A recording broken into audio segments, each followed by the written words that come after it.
皆さんごきげんよう、上川薫です。今回取り上げる話題はウクライナ情勢のニュースを取り扱っていきます。現在日本の報道としては衆議院選挙の投開票日のためその関連のニュースがほとんどを占めています。それに加えてのニュースとしては大谷選手のワールドシリーズでのプレーなどを伝えるものが多く、国際情勢についての取り扱いは極めて小さいものとなっています。しかし、ウクライナ情勢、中東情勢、どちらにしても多くの人々が関わる形での戦いが続いており、日本の外で何が起こっているかも忘れてはならない項目だと私は思います。さて、今回取り上げるニュースでは、まずは選挙戦は決して他の国においては綺麗事だけでは済まないといった話を最初にしつつ、その後は北朝鮮兵のロシアでの取り扱い、最後にウクライナへの支援でドイツの最新鋭歩兵戦闘車が生産、納入されるといった話を取り上げていこうと思います。ぜひともこのチャンネルでウクライナ関連の情報を更新していってください。日本は対スパイ法もなく、また本格的な防諜機関もありませんから、一般的にはスパイ天国だと言われています。他の国では影響を受けつつもなんとかそれに抗おうとする動きがあります。ウクライナの隣モルドバにおいて現在大統領選挙と国民投票が行われています。この選挙にはかなりロシアがお金の力を使って影響を与えようとしているようです。モルドバ国民投票、ロシアが有権者買収のため約59億円支払いか。旧ソビエトのモルドバでは今月20日大統領選挙とEU 加盟の是非を問う国民投票が行われましたが、ロシア側が有権者を買収するために日本円にしておよそ59億円を支払っていたと警察が明らかにしました。モルドバの警察は先月と今月の2ヶ月間でロシアの銀行から3900万ドル、日本円にしておよそ59億円が送金され、有権者の買収に使われたと発表しました。買収を行ったのはロシアの影響下にある人物だとしています。警察は同じ人物が先月だけでも人口のおよそ 5% にあたる13万人以上買収していたとしています。EU 加盟の是非を問う国民投票について、事前の世論調査では加盟賛成が過半数を占めていましたが、結果は EU 加盟が上回ったものの、その差は1ポイント未満という僅差でした。また、大統領選挙では EU 加盟を推進してきたサンドゥ大統領が過半数を獲得できずに決選投票にもつれ込むことになりました。モルドバ政府はEU 加盟を阻止したいロシアが大規模な買収や偽情報の拡散による選挙介入を行ったと批判を強めています。一方、ロシア側は介入を一切否定しています。モルドバ大統領選挙の決選投票は来月3日に行われ、接戦が予想されるだけに、モルドバ政府はロシアによる選挙介入に神経を尖らせています。この買収工作についてはかなり広く行われていたようで、投票所から出てきた人たちに対する地元テレビ局のインタビューに対して、投票したらお金がもらえると聞きましたが、どこに行けばもらえるんですかみたいな話をしている人がいました。もちろんそのようなことは国としては行っていないので、かなりずさんな管理をしながらの買収工作が行われていたようです。ただ、そのようなずさんであろうとも、より多くの人々をお金で動かそうとしているのが成功しているとするならば、ロシアとしてはそれで別に構わないという考えでしょう。さて、続いては、ロシアに派遣された北朝鮮兵士たちの取り扱いについて続報が入っています。ロシア軍、北朝鮮軍人にクソったれ中国人と暴言。ウクライナ軍情報局がロシア軍人が北朝鮮軍人に不満を表しているとし、盗聴資料を公開した。CNN によると、ウクライナ軍当局が公開した資料で、ロシア軍人はK大隊という名の北朝鮮軍人らと推定される者たちにクソったれ中国人と暴言を吐いた。北朝鮮軍関連業務を担当するある軍人は、あいつらをどうすればよいのかと不満を表した。ウクライナ軍はこの音声資料を暗号化されたロシア伝送チャンネルから確保したと主張した。資料によると、ロシア軍が北朝鮮軍約30人あたり、通訳1人と高位将校3人を配置するという計画も含まれていた。これに対しロシア軍人は理解できない。明日大隊長と指揮官、副司令官など77人が来るそうだ、などの反応を見せた。これに先立ちウクライナ軍情報局は、北朝鮮軍の兵力がロシア西部クルスク地域に配置されたと発表した。また情報局は、ロシア極東地域で訓練を受けた北朝鮮軍の一部がロシア西部地域に移動したとも主張している。ウクライナのゼレンスキー大統領は、ロシア軍が北朝鮮軍人を10月27日、28日に戦闘地域に配置すると予想していると明らかにした。北朝鮮軍の兵士なのですが、一般兵士については極東にある訓練場から西部のクルスク州へと直送されるようです。一方において北朝鮮軍の将校なのですが、これらの人たちはロシアの首都モスクワの観光旅行もしていたようで、現地の人たちからの映像がインターネット上に公開されていました。将軍やもしくは部隊の上級幹部の人たちはおそらく最前線には出てこないでしょうから、北朝鮮よりもはるかに豊かなモスクワをきっと楽しく旅行したのでしょう。一方兵士たちはかなり悲惨な戦場へと投入されることとなります。ちなみに新しい兵士たちをどのように調達するかというのはロシアにとっても頭を悩ます問題で、現在では新たな手法として囚人兵ではなく囚人になる前の段階の容疑者時点からもう兵士として引っ張っていこうという方策が取られるようになりました。ロシア刑事被告人に法廷か戦地か選択肢を提示。新兵採用で対象拡大化。どの国においても人間が多ければそれに伴って犯罪は発生するものです。そして重大な犯罪であれば当然のように刑期は長いものとなります。そこでロシアが一計を案じたのは、こうした警察が逮捕した人間に対して裁判をこのまま受けて刑務所に長い間入るのか、それとも兵士として戦場へ行き生き残ったら罪を問わないといったような特別措置を取るのか、犯罪容疑者に対して選択を強いるということを行っているようです。ただ命を懸けるのであれば重罪犯だけを誘うのかと思えばそういったわけでもなさそうで、まだ刑務所に入った方がいいんじゃないかと思えるような人も勧誘に応じているようです。例えば軍と契約する人の中には習慣と前科がつくのを避けるのが狙いの人もいる。ある10代の青年について記事が報じています。彼は事前の同意によって集団で健康に重大な危害を意図的に及ぼした罪に問われ、軍と契約するに至った。この男性、リパフスキ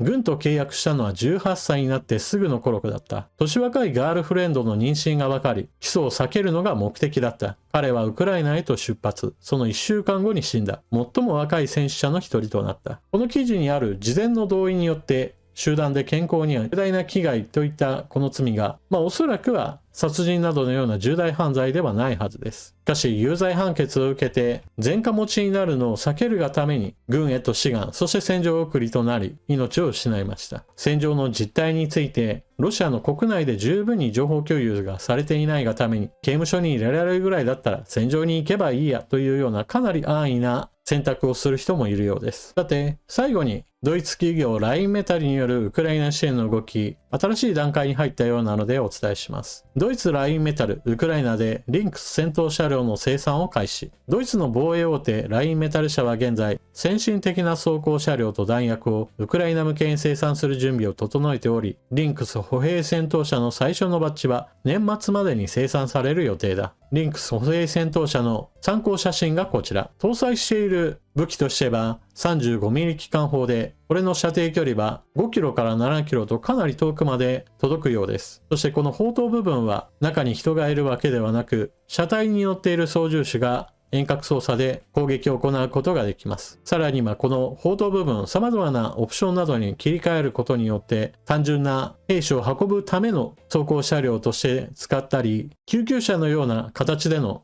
改造なども行うことができます。全般的にウクライナ製の歩兵戦闘車や装甲車よりも防御能力は高いとされているため、ウクライナとしては大量に欲しいところでしょう。ラインメタルがウクライナ向けの事業を拡大する中、経営者であるパッペルガー氏は、軍需工場や火薬製造の専門工場など追加施設の建設計画が進行中であることを明らかにした。ラインメタルはウクライナの防衛産業を支援することに全力を尽くしており、必須装備がウクライナで生産・維持されることを保証していますとパッペルガー氏は述べた。2016年に初めて公開されたリンクスは、厳しい戦場条件に耐えながら進化適応するように設計されたラインメタルの主力戦闘車両です。この車両には2つの主要な構成があります。重量が最大38トンの KF31 モデルは755馬力のエンジンを搭載し、最高時速65キロに達します。より大型の KF41 バリアントは重量が最大50トンで1140馬力のエンジンを搭載し、最高時速70キロ量に達します。リンクスの防御機能には爆発によるダメージを軽減するために二重車体補強と一体化した弾道構成の装甲板が含まれます。追加のモジュール式装甲には金属とセラミックの要素が組み込まれており、歩兵戦闘車は500メートルの距離から25ミリの鉄鋼弾に耐えることができます。強化された車体設計は最大10キロの軍用火薬を含む爆発装置による爆発にも耐えることができます。この車両には対戦車脅威に対抗するためのアクティブ防御システム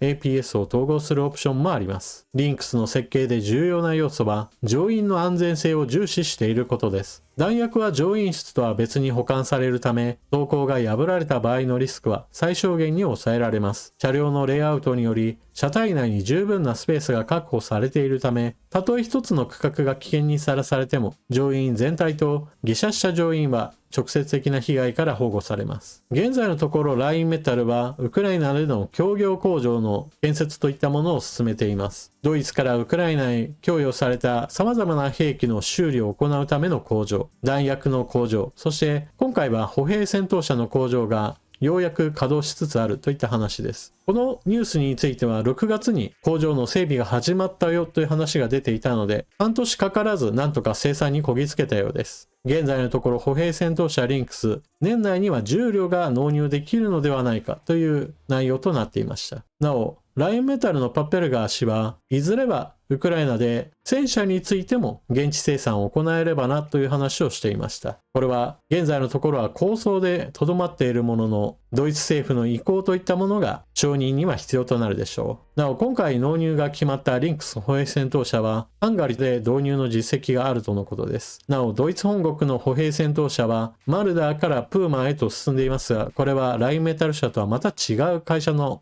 製造品で、そういったこともあってラインメタル社としてはウクライナで実際に稼働し、そしてロシア軍戦闘車両を撃破する、そういった実績などを踏まえて海外への売り込みを進めたいものとみられます。まずロシアへと渡った北朝鮮兵士たちのその後なのですが、今のところの予定ではロシア西部クルスク州の戦いに投入されそうです。ただしこれらの兵士たちの取り扱いについてはまだロシア軍内部においても決まっていないのか、それとも周知されていないだけなのかは分かりませんが、どのような使い方がされるかについては定まってはいないようです。私はてっきり歩兵主体のため突撃要員として使い捨てるのかなと思っていたのですが、どうもそれすらもなく現場に押し付けられるようで、このままでいけば他の兵士たちと一緒に突撃要員になるんじゃないかなというふうに思います。新兵であればそれでもいいかもしれませんが、特殊部隊と名の付くぐらい訓練に訓練を重ねた人たちが真っ昼間に開けた平地をみんなで突撃する光景といったものはなかなかの訓練の無駄だったなというふうに思わせるものです。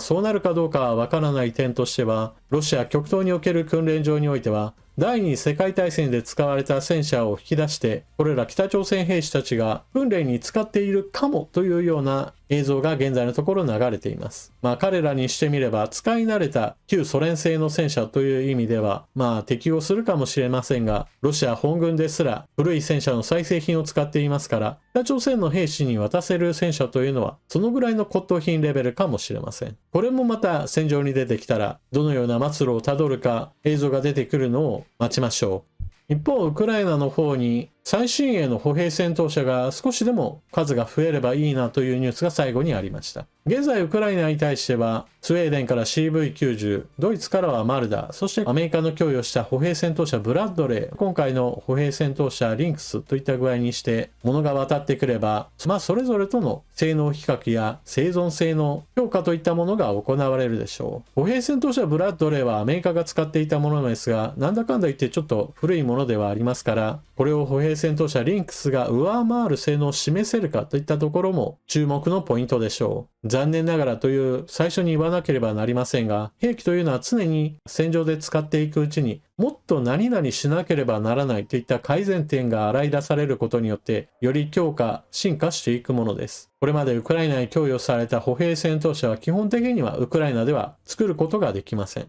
それだけにこのリンクスの場合だと現地生産がされることから、最終的には改良面についてもウクライナ独自である程度手を加えることになるでしょう。その出来上がりについてはロシア軍との戦闘から学んだ教訓を入れ込んだものとなるため、兵器産業界という意味においてもウクライナへの注目度はいずれ高まっていくこととなるでしょう。ちなみに自衛隊でも基本的には国産のものを使うという方針もありますが、装甲車についてはフィンランド製の装甲車を採用することが決まりました。この装甲車の場合だと、アフガニスタンの戦場において待ち伏せ攻撃やもしくは仕掛け爆弾、地雷などの攻撃などにかなり耐えることを証明しており、こうした実戦経験がある程度評価もされています。なお、この装甲車は初期はフィンランド製を輸入するわけですが、現在は日本製鋼所がライセンス契約を結んでいます。そのため、日本国内での生産に切り替わっていきます。私自身は国産兵器を開発、充実させていくことは重要だと思いますから、ウクライナとの軍事協力を進めることによって日本の防衛力強化へとつなげる道を政府は模索してほしいものです。残念ながら衆議院選挙においては、ウクライナ支援どのような形にするか、そうした政策を掲げているところは一切ありませんでした。国内政策が大事だというのは当然なのですが、日本の防衛力を高めるための一つの方策として、ウクライナとの協力関係を深めていくことも私は重要だと思います。机上の空論だけで作られた兵器というのはどうしても実際に使ってみれば問題点がいざという時になって現れることとなります。このことについて私はちょっと心配に思っています。というわけで今回の動画はここまで。最後までご視聴いただきありがとうございました。チャンネル登録していない方はぜひともこの機会にチャンネル登録よろしくお願いします。それでは次の動画でまたお目にかかりましょう。またね。